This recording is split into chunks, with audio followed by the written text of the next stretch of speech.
है ना, जुड़ते चले जाएंगे। जी रिकॉर्डिंग पर लगा दिया है, आप स्टार्ट कीजिए, फेसबुक लाइव हुआ है। अच्छा, बॉबी जी डायरेक्टर सर आए तो बता दीजिएगा बीच में। हिमालयन इंग्लिश स्कूल के निदेशक भी आज शामिल होंगे और हमारे बीच में बच्चे जुड़ते चले जाएंगे, क्योंकि कार्यक्रम हमारा थोड़ा बड़ा होता है, तो इसलिए बच्चे अपनी सुविधा से भी आते हैं, उनकी ट्यूशंस वगैरह भी चलती रहती हैं साथ साथ, तो बच्चों के लिए कोई बाध्यता नहीं रखते हम, बच्चे अपनी सुविधा से जुड़ते हैं। तो हमारे साथ अभी जुड़े हैं संगीता श्रीवास्तव जी, जो आज कथाकार के रूप में अपनी उनकी एक कहानी भी होगी और हम चर्चा भी करेंगे बच्चों से कुछ सवालों के जरिए। हमारे साथ साधना व्यास जी और रजनीकांत शुक्ल जी भी हैं और परमेश्वरी जी हमेशा की तरह हमारे साथ हैं, और करौली राजस्थान से हंसराम जी हमारे वहाँ साथ हैं। बैठे कमरे में तो फिर इसके ऊपर करो ना कुछ जूम इन जूम आउट वाला। तो हमारे साथ जो जो बच्चे आज रहेंगे और जो इसको वक्ता लगाते हैं तो एकदम हमारे साथ चर्चा में भाग लेंगे, तो मैं स्क्रीन शेयर के जरिए उनका परिचय एक बार कर दे देता हूँ।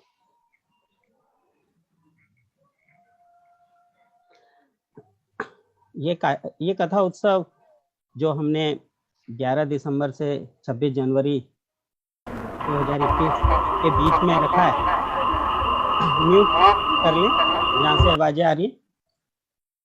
तो इस बीच हमारे जो 8 संस्थाएं और एक 9वीं हम संस्था जो कहानियों का उत्सव हमेशा वंडर रूम में करते रहे और विभिन्न अपने सहयोगी संस्थाओं की स्थानों पर जाकर करते थे, आज ऑनलाइन कर रहे हैं। तो इसमें सबसे पहले हमारे शुरुआत है हिमालयन इंग्लिश स्कूल के घनसाली के बच्चों के साथ, और आज उनकी अधिकतम कहानियां उन्होंने जो चुनी है बच्चों ने, वो संदेश परक हैं, शिक्षाप्रद कहानियों, और हम इस पर बात भी करेंगे कि इन कहानियों का बाल मन पर प्रभाव क्या होता है। तो और ये जो कथा उत्सव है हमारा जिन जिन तारीखों में होगा, 11, 13, 18, 19, 26, 8 जनवरी, 9 जनवरी, 10 जनवरी, 17 जनवरी को एक कहानियों की पुस्तक पर बातचीत होगी और साथ में बाल गीतों का एक कार्यक्रम है, और फिर बाल अधिकार विमर्श 26 जनवरी को। ये हमारा एक, और इसका जो विषय है कथा उत्सव का वो बहुरंगी संसार है।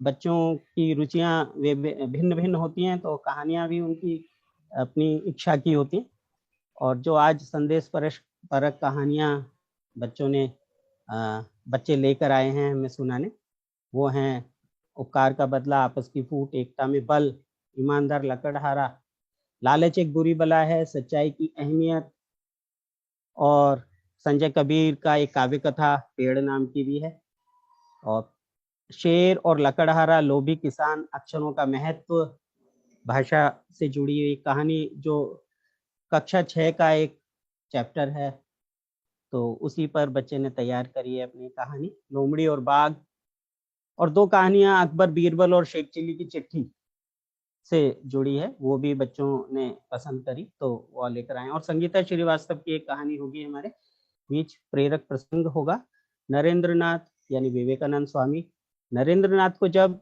बंदर ने डराया, ये कहानी हमारे बीच आज रखी प्रस्तुत होगी। और ये बच्चे हैं जो आज कहानियों सुनाएंगे हमें, नवीन, आरुषि, कशिश, काव्या, कोमल, प्राची, आरुष, प्रियांशु, सौरभ, सुहाना और सृष्टि, और एक बच्ची और है जो ये सिमरन, ये भी कहानी लेकर आई है शेख चिल्ली की।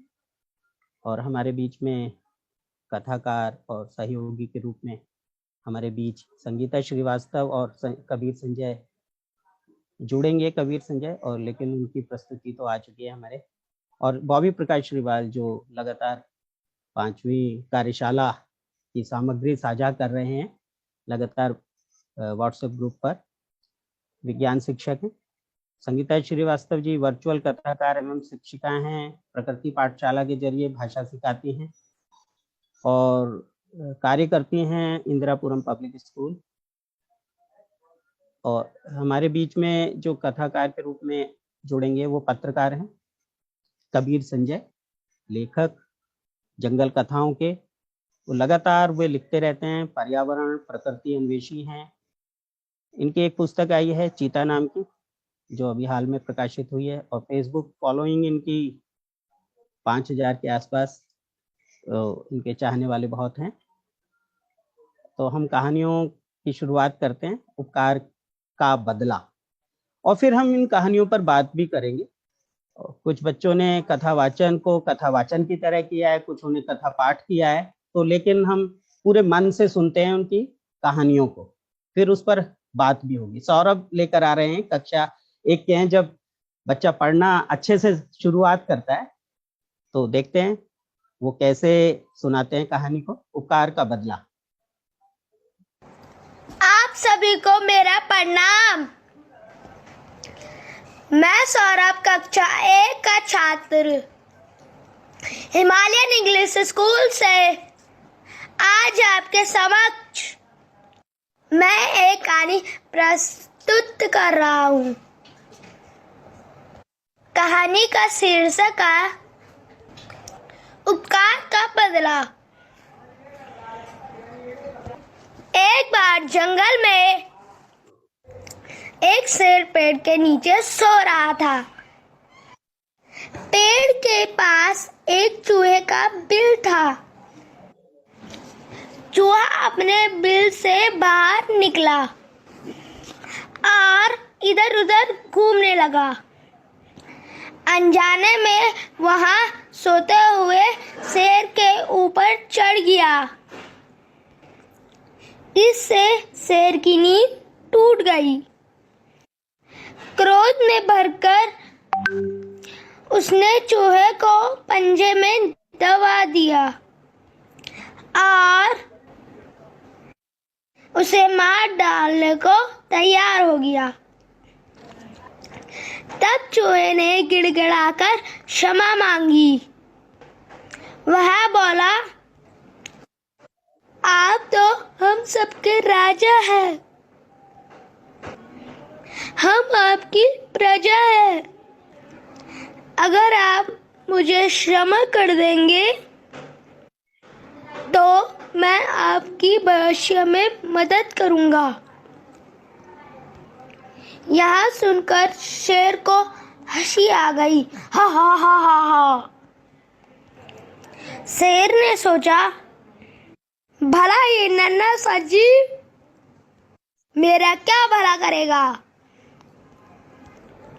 फिर भी शेर ने चूहे को क्षमा कर दिया। कुछ दिन बाद शेर एक शिकारी के जाल में फंस गया। तब वह जोर से गरजा। इस पे कोई वो आ रहा था बराबर। उसकी आवाज जंगल में घूमते चूहे ने सुनी। वह तुरंत आवाज की दिशा में चल दिया। वहां आकर उसने देखा कि जिस शेर ने उसे क्षमा किया था वही जाल में फंसा हुआ है। यहाँ देखकर वह तुरंत जाल काटने में जुट गया। उसने थोड़ी देर में अपने तेज दांतों से जाल को काट दिया और अपने राजा को जाल से मुक्त कर दिया। इस कहानी से हमें ये शिक्षा मिलती है कि किया गया उपकार कभी बेकार नहीं जाता। धन्यवाद। तालियां बजा सकते हैं, काल्पनिक आवाज आए ना आए आप कर सकते हैं। और हम सुनते हैं प्रियांशु की, ये भी कक्षा 1 के विद्यार्थी हैं। आपस की फूट आपस की फूट सुनते हैं। आप सभी को मेरा प्रणाम। मैं प्रियांशु, कक्षा 1 का छात्र, हिमालयन इंग्लिश स्कूल से। आज आपके समक्ष मैं एक कहानी प्रस्तुत कर रहा हूँ। कहानी का शीर्षक है आपस की फोट। किसी जंगल में 4 बैल रहते थे। चारों में बड़ा मेल था। चारों साथ साथ रहते थे। उनके मेल को देखकर शेर भी उन पर हमला करने की हिम्मत नहीं कर पाता था। जंगल में एक गीदड़ भी रहता था।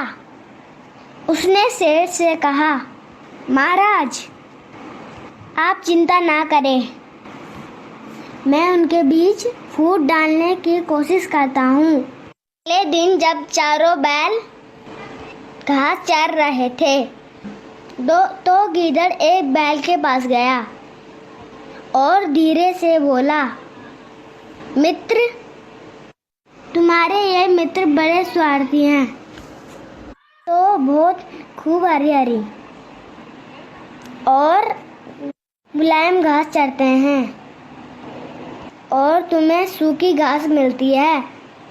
बैल को लगा गीदड़ ठीक कह रहा है। उसका मन बदल गया। उसी समय उनसे अलग रहकर चलने लगा। गीदड़ ने जो बात पहले बैल से कही थी, यही दूसरे बैलों से भी करी। इसका परिणाम ये हुआ कि उनमें फूट पड़ गई। वह चारों अलग अलग चलने लगे। अब शेर को अवसर मिल गया। वह एक एक करके चारों बैलों को मार कर खा गया। इससे हमें ये शिक्षा मिलती है, आपस की फूट बुरी होती है। बहुत सुंदर। धन्यवाद। बहुत सुंदर। अब आरुषि सुनाने जा रही हैं एकता में बल। आप सभी को मेरा प्रणाम। मैं आरुषि कक्षा 3 की छात्रा हिमालयन इंग्लिश स्कूल से आज आपकी समक्ष एक कहानी प्रस्तुत कर रही हूँ।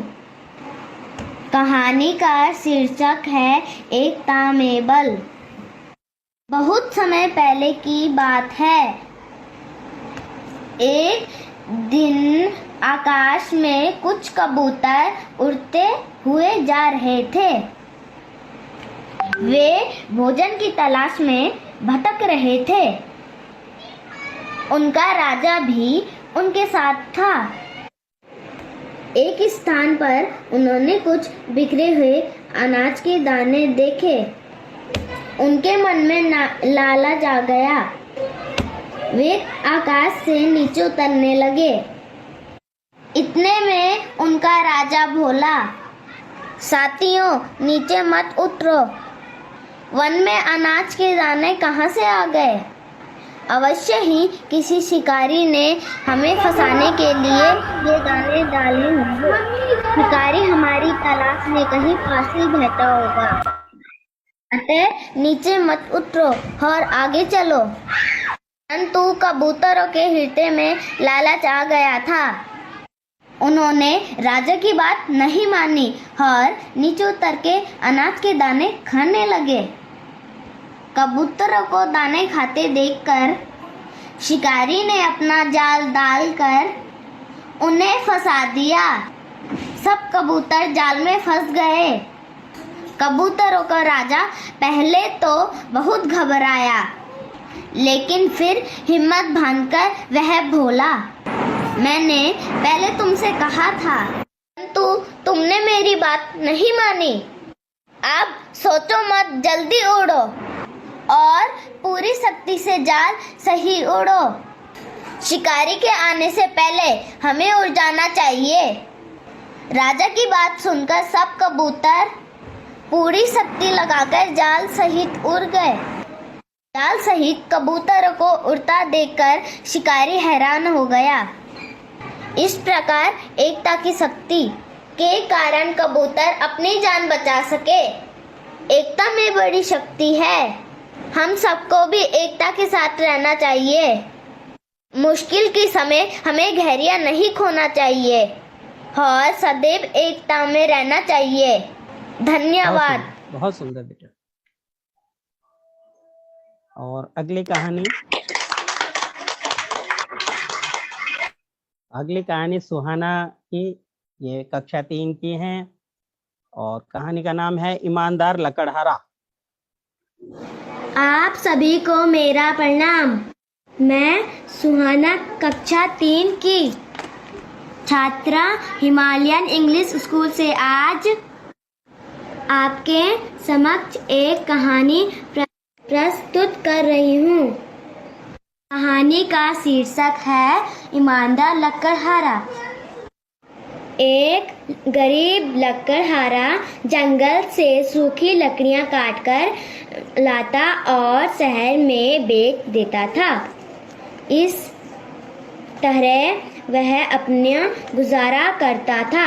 एक दिन वह लकड़ियाँ काट रहा था तो उसकी कुल्हाड़ी हाथ से छूटकर नदी में गिर गई। लकड़हारा को तैरना नहीं आता था। वह नदी के किनारे बैठकर रोने लगा। तभी नदी से एक देवी प्रकट हुई। वह बोली, क्या हुआ? तुम क्यों रो रहे हो? लकड़हारे ने कहा, मेरी कुल्हाड़ी नदी में गिर गई है। अब मैं लकड़ियाँ कैसे काटूंगा? मैं अपनी पत्नी और बच्चों का पेट कैसे भरूंगा? देवी ने नदी में डुबकी लगाई और सोने की कुल्हाड़ी लेकर बाहर आई।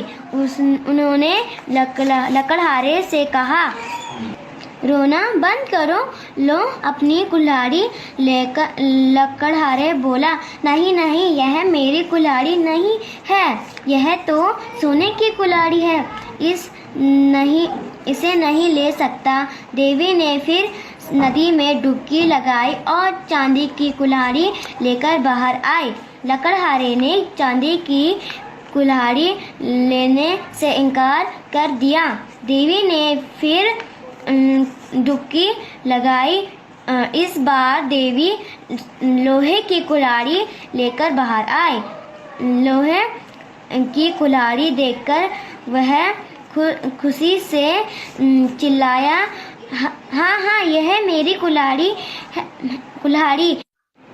उसने देवी से कहा, आपका बहुत धन्यवाद। अब मैं अपना काम करके अपने परिवार का पाल पोषण कर सकूंगा। देवी बोली, मैं तुम्हारी ईमानदारी से प्रसन्न हूँ। यह दोनों कुल्हाड़ियाँ भी तुम्हें देती हूँ। यह कहकर देवी गायब हो गई। लकड़हारा बहुत खुश हो गया। धन्यवाद। बच्चों अपना माइक थोड़ा म्यूट करके रखें।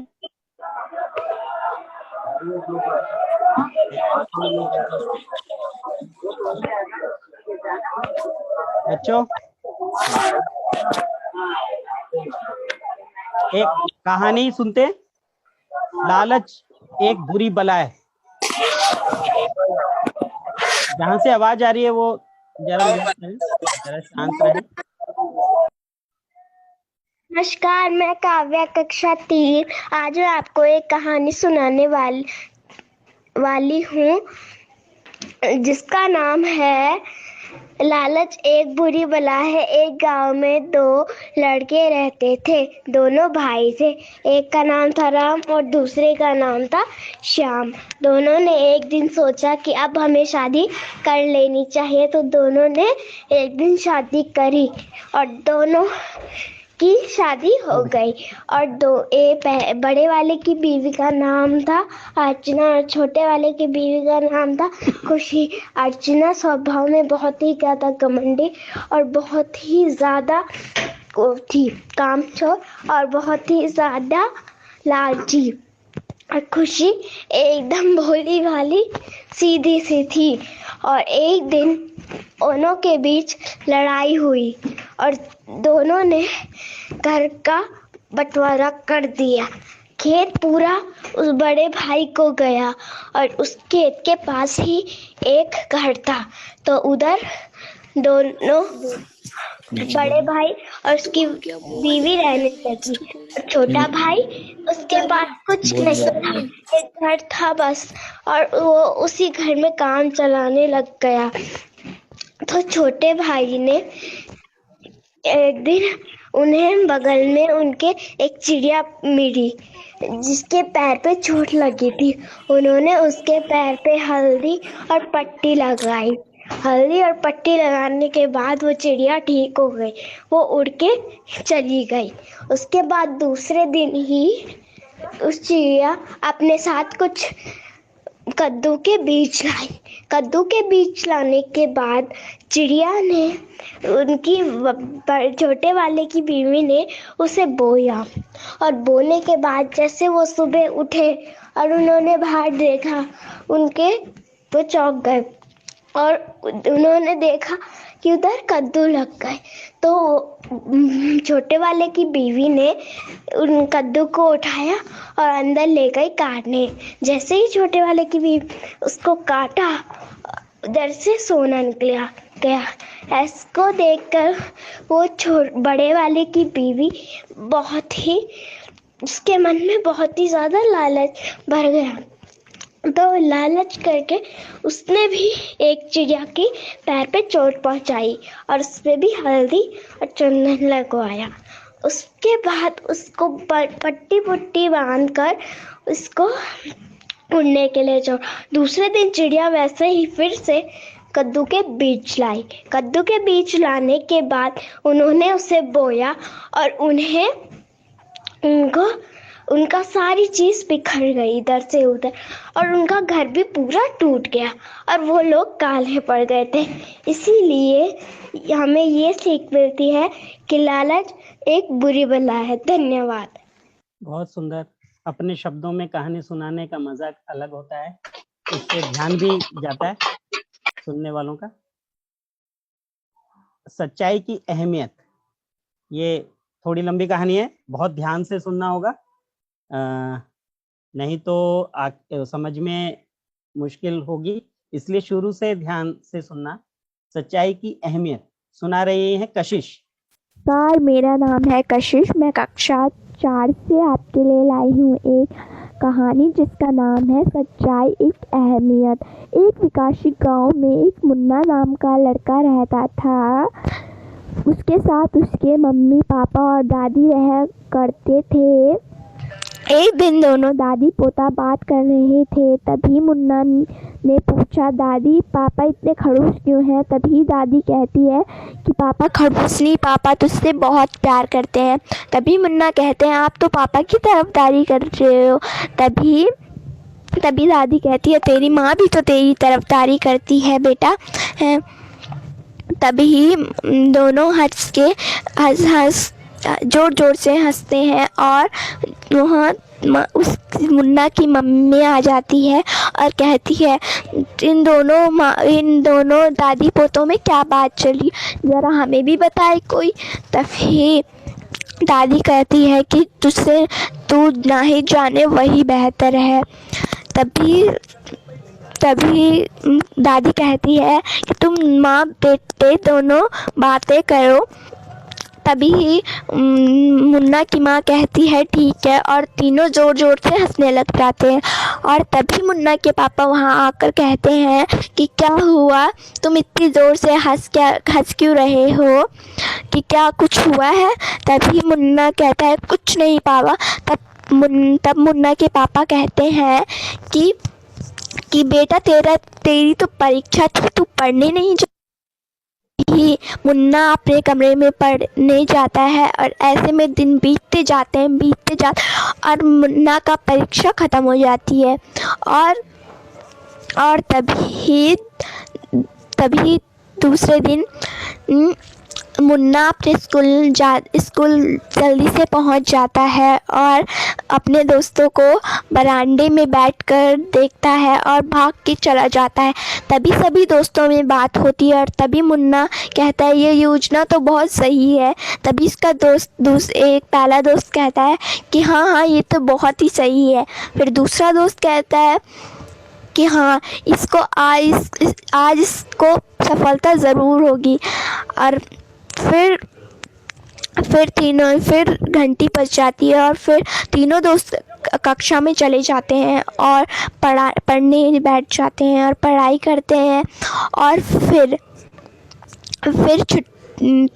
छुट्टी हो जाती है और फिर तीनों दोस्त जाते हैं और सभी बच्चे घर चले जाते हैं। और तीनों दोस्तों में से मुन्ना एक लड़के को रुकाया रखता है जिसका नाम रहता है राजन, और वो कहता है अगर तुम मेरे साथ दोस्ती करोगे तब हम तुम्हें तुम्हारा लड्डू भी देंगे। और राजन चुपचाप उनसे दोस्ती कर लेता है और वो हाथ मिलाते हैं और लड्डू खा लेता है। और तभी लड्डू खाने के बाद तभी वो स्कूल के गेट पर पहुंच जाते हैं और राजन को एक बड़ी सी गाड़ी लेने आई होती है। और तभी राजन घर चला जाता है और तीनों दोस्त एक आपस में हंसने लग जाते हैं और घर चले जाते हैं। और फिर राजन घर जाने के बाद कहता है कि मैंने तो सिर्फ उनसे दोस्ती की थी और उन्होंने मुझे जाम कोटा खिला दिया, जिसकी वजह से मैं अभी बार बार वॉशरूम में ही हूँ। और मेरी क्या गलती थी, मैंने तो उनसे सिर्फ दोस्ती की थी। और राजन हर बार वॉशरूम ही जाता रहा और मुन्ना और मुन्ने के दोस्तों को कोसता रहा। और फिर दूसरे दिन स्कूल जाते ही राजन ने मुन्ना और मुन्ने को दोस्तों को देखा और वह भी उनके साथ चला गया। उतर के मुन्ने ने कहा कि तुमने बहुत गंदा किया, तुमने मेरे साथ अच्छा नहीं किया। और तभी घंटी बज जाती है और तभी सब बाहर कक्षा में चले जाते हैं और तभी कक्षा में पढ़ने लग जाते हैं। और फिर पढ़ने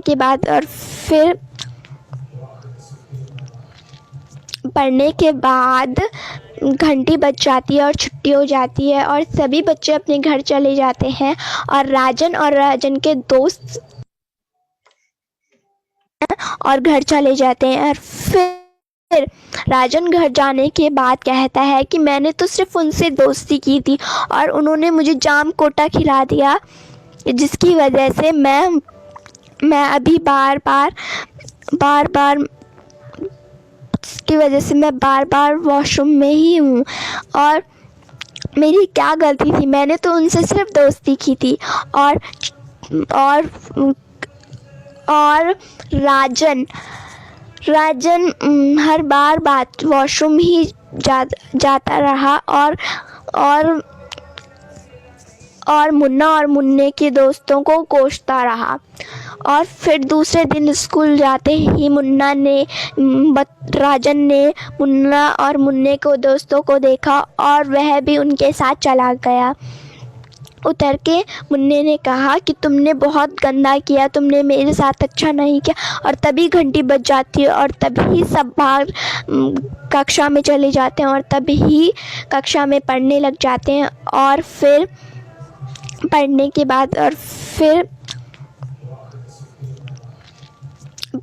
बाद घंटी बज जाती है और छुट्टी हो जाती है और सभी बच्चे अपने घर चले जाते हैं और राजन के दोस्त रह जाते हैं। तीनों दोस्त राजन और मुन्ना रह जाते हैं और राजन कहता है कि मुझे तुमने अच्छा नहीं किया, तुम जानते नहीं हो कि मेरे पापा कौन है। तभी मुन्ना कहता है कि हाँ जो कहना है कह देना अपने पुलिस पापा से। तभी ही उसका पहला दोस्त कहता है कि कहीं सच्ची में तो वो अपने पापा के पास नहीं बोल देगा, तब तो मेरे पापा का तो पता, इसके पापा का तो पता नहीं, बट मेरे पापा मुझे ज़रूर मारेंगे। तभी दूसरा दोस्त कहता है कि हाँ हाँ हाँ, मुन्ना सही कह रहा है। तभी मुन्ना कहता है कि तुमने भी मेरे साथ सही नहीं किया था, तुमने भी तो मेरे साथ गलत किया था। तभी राजन कहता है क्या गलत किया था? जिस दिन मुझे कक्षा में सज़ा मिली थी कि तुमने मेरा नाम बता दिया था सर को, और मुझे कक्षा में सज़ा मिली थी, और जबकि मैंने घंटी बजाई भी नहीं थी, उसके बावजूद भी मुझे सज़ा मिली थी। और तभी राजन कहता है कि नहीं मुन्ना, तुम ही, जब घंटी जिसने बजाई थी, किसी ने बजाई थी, तब तुम घंटी के पास खड़े थे, इसलिए मुझे लगा तुम ही हो। तभी तुम दोनों दोस्त आपस में सॉरी कह देते हैं और एक दूसरे के साथ अच्छे से रहने लग जाते हैं।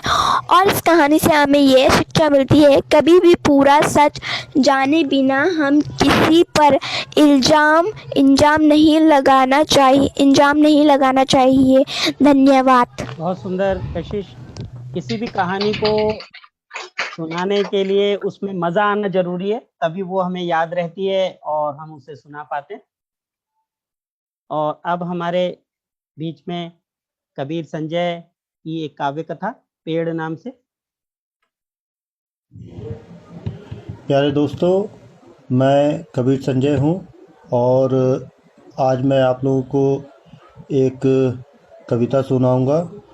और मुझे लगता है कि आप सभी लोगों ने कोई बहुत बड़ा सा पेड़ ज़रूर देखा होगा, और जब आपने पेड़ देखा होगा तो उसकी बहुत मोटी सी उसका मोटा सा तना देखा होगा, उसमें उसकी मोटी मोटी डालें देखी होंगी, और फिर उसमें बहुत ढेर सारे पत्ते देखे होंगे। और उस पेड़ पे हो सकता है कि कोई गिलहरी भी आपको भागती हुई दिख गई हो, और हो सकता है कि कोई पक्षी भी उसके ऊपर बैठा हो, कौवा बैठा हो, और हो सकता है कि उस पे किसी पक्षी का घोंसला भी लगा हो। लेकिन उस पेड़ की एक दूसरी भी दुनिया है जो ज़मीन के नीचे है। ज़मीन के ऊपर जो दुनिया है वो हम देखते हैं, लेकिन ज़मीन के नीचे जो दुनिया है वो आमतौर पर हम लोग नहीं देख पाते। तो मेरी ये कविता पेड़ की ये जो दो दुनिया है, एक वो दुनिया जो ज़मीन से ऊपर है जिसको हम सब लोग देख पाते हैं, और एक जो दूसरी दुनिया है जो ज़मीन के नीचे है जिसको हम लोग नहीं देख पाते हैं। इसी दोनों दुनिया के ऊपर मेरी ये कविता है। मैं चाहूँगा कि आप लोग ध्यान से सुनिए और आप लोगों को अच्छा लगेगा। हो सकता है कि कुछ नई बातें सीखने को मिले। इस कविता का शीर्षक है ऊपर धड़ है नीचे जड़। पेड़ से आकर मन्नू बोली कहाँ गए हैं तेरे पैर। पेड़ से आकर मन्नू बोली कहाँ गए हैं तेरे पैर। हाथ तो तेरे हैं सैकड़ों, रहता कैसे चले बगैर। मन्नू से तब पेड़ है बोला, मन्नू से तब पेड़ है बोला, उसने जाकर राज ये खोला। खड़ा रहूं मैं सुबहों शाम, नहीं मुझे चलने का काम। मन्नू से तब पेड़ है बोला, उसने जाकर राज ये खोला। खड़ा रहूं मैं सुबहों शाम, नहीं मुझे चलने का काम। मैं ज़मीन के अंदर हूँ, मैं ज़मीन के बाहर हूँ। बाहर जितना अंदर हूँ, अंदर जितना बाहर हूँ। यानी जितना बाहर हूँ उतना ही अंदर भी हूँ। बाहर जितना अंदर हूँ, अंदर जितना बाहर हूँ। बाहर बाहर देखोगे तो जान नहीं कुछ पाओगे। बाहर बाहर देखोगे तो जान नहीं कुछ पाओगे। अंदर जितना जाओगे उतना ही तुम पाओगे। हूँ मैं पेड़ खड़ा रहता हूँ, अंदर जितना जाओगे उतना ही तुम पाओगे। किसी एक पेड़ से परिचित होने के लिए ज़रूरी है कि हम उसको उसके अंदर से भी देखें। ऊपर से जो चीज़ दिखाई पड़ती है उससे ज़्यादा इम्पोर्टेंट उसके नीचे, ज़मीन के नीचे जो चीज़ें हैं वो किसी पेड़ के लिए ज़्यादा इम्पोर्टेंट है। तो अंदर जितना जाओगे उतना ही तुम पाओगे। हूँ मैं पेड़ खड़ा रहता हूँ, अपनी जगह अड़ा रहता हूँ। मोटा सा तना है मेरा, ऐसे धड़ बना है मेरा। देखो मेरी ढेर सी डालें, उसमें लगते लाखों पत्ते। मेरी डालों पर हैं लगते फूल कभी खूब रंग बिरंगे। मेरी डालों पर है लगते फल कभी खटमिठे। जितना दिखता हूँ मैं बाहर उतना ही मैं गायब हूँ। जितना दिखता हूँ मैं बाहर उतना ही मैं गायब हूँ। ज़मीन के अंदर खड़ा हूँ जितना, ज़मीन के अंदर गड़ा हूँ मैं उतना। सोचो आधे गड़े हो ज़मीन में, तुम्हारे पैर में काट गया कोई कीड़ा, तब होती है कैसी पीड़ा। सोचो आधे गड़े हो ज़मीन पे, तुम्हारे पैर में काट गया कोई कीड़ा, तब होती है कैसी पीड़ा। कोई चींटी काटे तुमको, केचुआ चढ़े कभी पंजों पर, चूहा कोई कुतरे नाखून मारे पंजा लगे गुदगुदी। ऊपर धड़ है नीचे जड़, इन दोनों में नहीं कोई गड़बड़, जड़ की दुनिया और है धड़ की दुनिया और। पत्तों से जब सांस भरे जड़ भी सूंघे पड़े पड़े, पत्तों से जब मैं पीता पानी जड़ों से जब मैं पीता पानी, पत्तों पर भी छा जाए जवानी। जब पत्ते जो धूप लेते हैं तो वो उसका जो पूरे पेड़ पे उसका जो पोषण है वो पहुंचता है, और जब जड़ जो है वो उसमें पानी ग्रहण करती है तो वो पत्ते एकदम हरे हो जाते हैं। हूँ मैं पेड़ खड़ा रहता हूँ, अपनी जगह अड़ा रहता हूँ। दो दुनिया है मेरे ऊपर, आओ देखो तुम छू छू कर। ज़मीन के अंदर अलग है दुनिया, ज़मीन के नीचे अलग है दुनिया। ऊपर की दुनिया है निराली, छाई रहती है हरियाली। देखो कितना पत्ता है, मधुमक्खी का छत्ता है। देखो कितना पत्ता है, मधुमक्खी का छत्ता है। तितली उड़ती रंग बिरंगी, कहाँ कहाँ के तिनके, चिड़िया लाई है बिन के। इन तिनकों के जमघट से एक घोंसला बनता है, उसी घोंसले में दो बच्चे हरदम रहें वहीं उचकते। सीधी कोई रोड नहीं है टहनी मेरी ऊंची नीची, कहीं पर पतली कहीं पर मोटी, कहीं पर लंबी कहीं पर छोटी, उसी पर भागे गिल्लू खोटी। मेरी ही डालों पर भाई गिलहरी खेले छुपम छुपाई, मेरी ही डालों पर भाई गिलहरी खेले छुपम छुपाई। उसको कोई डर नहीं है, क्या पेड़ उसका घर नहीं है। इसी डाल पर चिपक कर दिन भर गिरगिट भाई भरते हामी, कभी पेड़ पर चढ़ती बिल्ली, पत्तों में छिप जाती इल्ली। मेरे सिर पर चमके सूरज, गर्मी से मैं जलता जाऊं, तब मैं अपना पाँव बढ़ाऊं, पानी तक उसको पहुंचाऊं। पानी में अपना पैर डालकर सिर तक मैं ठंडक पहुंचाऊं। अंदर होता घुप अंधेरा, बाहर आता रोज सवेरा। अंदर होता घुप अंधेरा, बाहर आता रोज सवेरा। अंदर भी एक दुनिया मेरी, बस्ती मेरे आगे पीछे। लाइन बनाकर चींटी चलती, चूहा चलता दौड़ मचाते। लाइन बनाकर चींटी चलती, चूहा चलता दौड़ मचाते। रेंग रेंग कर सांप है चलता, केचुआ चलता सरक सरक कर। बिल खोद घुस आता गीदड़, नेवला आकर शोर मचाए। सुनकर पेड़ की ये कहानी, मन्नू को फिर हुई हैरानी। रोज रोज की झिकझिक से तंग हुआ था खिचखिच से। ऐसा भी क्या जीवन है, ऊब गया अब ये मन है। अगर कहीं मैं पेड़ बन जाऊं, ऊपर नीचे। नेट गया क्या? आवाज नहीं आ रही? Hello hello, yes sir. Yes आवाज आ सर। रही है? आवाज नहीं आ रही है? सर, नहीं सर, वीडियो भी स्टॉप हो गए।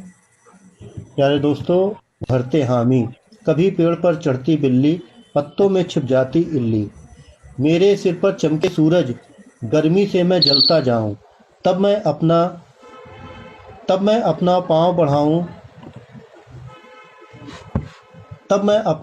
बढ़ाऊं, पानी तक उसको पहुंचाऊं। पानी में अपना पैर डालकर सिर तक मैं ठंडक पहुंचाऊं। अंदर होता घुप अंधेरा, बाहर आता रोज सवेरा। अंदर होता घुप अंधेरा, बाहर आता रोज सवेरा। अंदर भी एक दुनिया मेरी, बस्ती मेरे आगे पीछे। लाइन बनाकर चींटी चलती, चूहा चलता दौड़ मचाते। लाइन बनाकर चींटी चलती, चूहा चलता दौड़ मचाते। रेंग रेंग कर सांप है चलता, केचुआ चलता सरक सरक कर। बिल खोद घुस आता गीदड़, नेवला आकर शोर मचाए। सुनकर पेड़ की ये कहानी, मन्नू को फिर हुई हैरानी। रोज रोज की झिकझिक से तंग हुआ था खिचखिच से। ऐसा भी क्या जीवन है, ऊब गया अब ये मन है। अगर कहीं मैं पेड़ बन जाऊं, ऊपर नीचे। और इतनी कहानी थी इनकी काव्य कथा जो आ पाई। बाकी हम उनसे लाइव सुनेंगे अगर वे जुड़ते हैं। आवाज आ रही है मेरी? हाँ सर, आ यस रही है। सर, आ रही है। और अब हम बच्चों की कुछ और प्रस्तुतियां वो सुनते हैं, फिर हम चर्चा की तरफ बढ़ेंगे। आप सभी को मेरा प्रणाम। मैं प्राची, कक्षा 5 की छात्रा आप सभी को एक कहानी प्रस्तुत कर रही हूँ। कहानी का शीर्षक है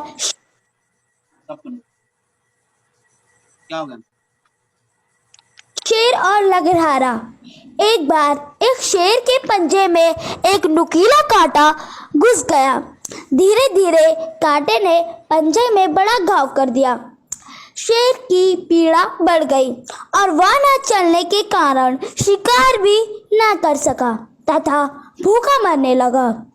गांव की पीड़ा और भूख से शेर बेदम हो गया।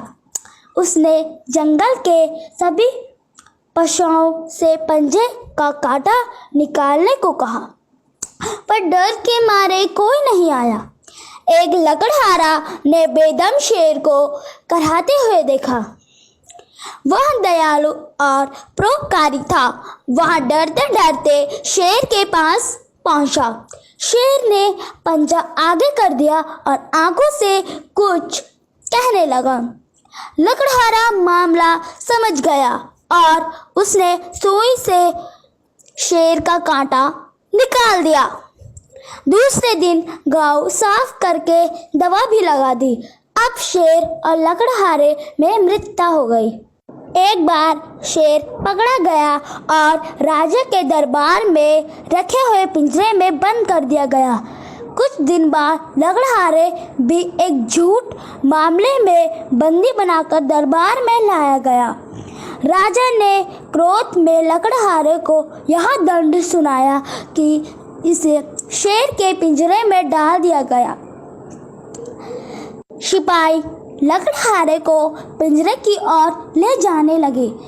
शेर भूखा था। आदमी को अपनी ओर आता देखकर वह दहाड़ने लगा। लकड़हारा कांप रहा था और ईश्वर का नाम ले रहा था। जैसे ही लकड़हारे को पिंजरे में धकेला गया, शेर उस पर झपटा, किंतु यहाँ क्या, वहाँ तो उस लकड़हारे का हाथ चाट रहा था और पूंछ हिला रहा था। शेर ने लकड़हारे को पहचान लिया क्योंकि उसी ने उसका कांटा निकाला था। राजा का आश्चर्य और प्रसन्नता हुई। राजा ने लकड़हारे को निर्दोष माना और बहुत सा धन देकर छोड़ दिया तथा लकड़हारे के कहने पर शेर भी जंगल में छोड़ दिया गया। परोपकार का फल मीठा होता है। धन्यवाद। सृष्टि की एक कहानी। आप सभी को मेरा प्रणाम। मैं सृष्टि, कक्षा 6 की छात्रा, हिमालयन इंग्लिश स्कूल से आज आपके समक्ष एक कहानी प्रस्तुत कर रही हूँ। कहानी का शीर्षक है लोभी किसान। किसी गांव में एक लोभी किसान रहता था। खेत, मकान, घोड़ा, गाय आदि होने पर भी वह बेचैन रहता था। वह अधिक धनवान बनना चाहता था। एक दिन एक साधु बाबा उसके गांव में आए। किसान ने बाबा की सेवा की और उन्हें अपना दुख बताया। साधु बाबा ने उसे एक मुर्गी दी। वह मुर्गी रोजाना सोने का एक अंडा देती थी। किसान खुश हो गया। उसने बाबा को धन्यवाद दिया। वह मन ही मन सोच रहा था, अब उसका धनवान बनने का सपना पूरा हो जाएगा। साधु बाबा चले गए। किसान को रोजाना सोने का अंडा मिलने लगा, पर लोभी किसान की बेचैनी बढ़ गई। वह जल्दी धनवान बनना चाहता था। उसने सोचा, मुर्गी के पेट को काटकर सभी अंडे एक साथ निकाल लिए जाए। लोभी किसान ने एक चाकू लिया और मुर्गी का पेट काट दिया। मुर्गी के पेट से एक भी अंडा नहीं निकला। मुर्गी भी मर गई। किसान बहुत पछताया। इसलिए लोभ या लालच करना बुरी बात है। धन्यवाद। एक कहानी आरुष की, बहुत छोटी छोटी कहानियां, 2 कहानियां और हैं। सभी को मेरा प्रणाम। मैं आरुष भट्ट, कक्षा 6 का विद्यार्थी, हिमालयन इंग्लिश स्कूल से आज आपके समक्ष एक कहानी प्रस्तुत कर रहा हूँ, जिसका शीर्षक है अक्षरों का महत्व। दुनिया में अब तक करोड़ों पुस्तकें छप चुकी है, हजारों पुस्तकें रोज छपती है।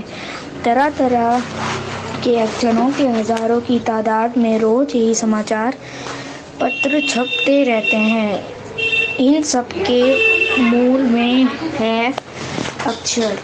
हम कल्पना भी नहीं कर सकते कि यदि आदमी अक्षरों को ना जानता तो आज इस दुनिया का क्या हाल होता। कोई कह सकता है कि हम अक्षरों को अनकाल से जानते हैं। अक्षरों का ज्ञान हमें किसी ईश्वर से मिला है। पुराने ज़माने के लोग सचमुच ही सोचते थे कि अक्षरों की खोज ईश्वर ने की है, पर आज हम जानते हैं कि अक्षरों की खोज किसी ईश्वर ने नहीं बल्कि स्वयं आदमी ने की है। अब तो हम यह भी जानते हैं कि किन अक्षरों की खोज किस देश में किस समय हुई। हमारी यह धरती लगभग 5 अरब साल पुरानी है। 2-3 अरब साल तक इस धरती पर किसी एक की जीव जंतु नहीं थे। फिर करोड़ों साल तक केवल जानवरों और वनस्पतियों का ही इस धरती पर राज्य रहा। आदमी ने इस धरती पर कोई 5 लाख साल पहले जन्म लिया। धीरे धीरे उसका विकास हुआ। कोई 10,000 साल पहले आदमी ने गांव को बसाना शुरू किया। वह खेती करने लगा। वह पत्थरों के औजारों का इस्तेमाल करता है। फिर उसने तांबे और कांसे के भी औजार बनाए। प्रागैतिहासिक मानव ने सबसे पहले चित्रों के जरिए अपने भाव व्यक्त किए, जैसे पशुओं, पक्षियों, आदमियों आदि के चित्र। इन चित्र संकेतों ये बात में भाव संकेत अस्तित्व में आए, जैसे एक छोटे भविष्य के चाहों और किरणों की गोतक रेखाएं खींचने पर अस्तित्व में आए, जैसे एक छोटे वह सूर्य का चित्र बन जाता है। बाद में यही चित्र ताप या धूप का गोता बन गया। इस तरह अनेक भावों संकेत अस्तित्व में आए। तब जाकर काफी बाद में आदमी ने अक्षरों की खोज की। अक्षरों की खोज के सिलसिले को शुरू हुए मुश्किल से 6,000 साल हुए हैं। केवल 6,000 साल। अक्षरों की खोज के साथ एक नए युग की शुरुआत हुई। आदमी अपने विचार और अपने हिसाब किताब को लिखकर रखने लगा। तब से मानव को सभ्य कहा जाने लगा। आगे सुनते हैं इस कहानी के बाद कोमल की कहानी। कोमल कक्षा 8 की है। नमस्कार, मैं कोमल कक्षा 8 से आपके समक्ष एक कहानी प्रस्तुत करने जा रही हूँ, जिसका शीर्षक है लोमड़ी और बाघ। लोमड़ा और लोमड़ी के 2 बच्चे थे। एक दिन वर्षा होने लगी। यह देखकर लोमड़ी बोली, देखिए तो पानी आने को है, अब हम कहाँ रहेंगे। तब लोमड़ा बोला, कहीं भी रहेंगे, मैं ले चलूंगा, तुम्हें किस बात की चिंता है। ऐसे होते होते थोड़ी देर में अचानक काले बादल छा गए। आकाश काला दिखाई पड़ने लगा। तब लोमड़ी डर गई, अब कहाँ रहेंगे, ले चलूंगा तो कहाँ। लोमड़ी ने और अब कहाँ तक कोई दूसरा डेरा खोजा ही नहीं है। तब क्या करें, अब कहाँ जाएंगे, ना घर ना पहाड़ी ना पहाड़, अब हम किस जगह जाएंगे। इसी समय बादल गरजे, तब वह डर गए, अब तो मर गए, अब तो बचना मुश्किल हो गया, अब कहाँ जाएंगे। तब लोमड़ा सोचने लगा, कुछ ही दूर पर पहाड़ी दिख रही है, वहीं चलेंगे। इस तरह सोचता लोमड़ा अपना दिमाग लगाकर वहां ले गया और देखा गुफा को। हाँ, यह गुफा किसी की भी हो, चाहे बाघ की हो चाहे भालू की हो, मिट्टी सर पर आ जाने की स्थिति। अब वहीं चले, ऐसे कहते वे वहां चले गए। वहां गुफा खाली थी, वहां का राजा यानी बाघ वहीं नहीं था, वहां अपने भोजन की तलाश में गया हुआ था। उधर उसे भी पानी ने घेर लिया, वहां बहुत दूर गया था। इधर लोमड़ा और उनके दोनों बच्चे गुफा के भीतर घुस गए। पानी इतनी जोर से बरस रहा था कि चेहरे ऊपर उठकर भी नहीं देखा जा सकता। तो इस तरह बहुत पानी गिरा। ऐसे ही समय में बरसते पानी में बाघ उधर से लौटा। वहां आप अपने डेर में पहुंचे कि तब पहुंचे, ऐसे सोचते दौड़ा चला आ रहा था। पानी जोरों से बरस रहा था। वह बड़ी मुश्किल से अपने डेरे तक पहुंचा। लोमड़ा गुफा के मुख के पास ही था और लोमड़ी उसके पीछे तथा दोनों बच्चे भीतर। तो लोमड़ा ने सबसे पहले बाघ को देखा। अब तो यह हमें नहीं छोड़ेगा, वह सोचने लगा। तो अब क्या करें।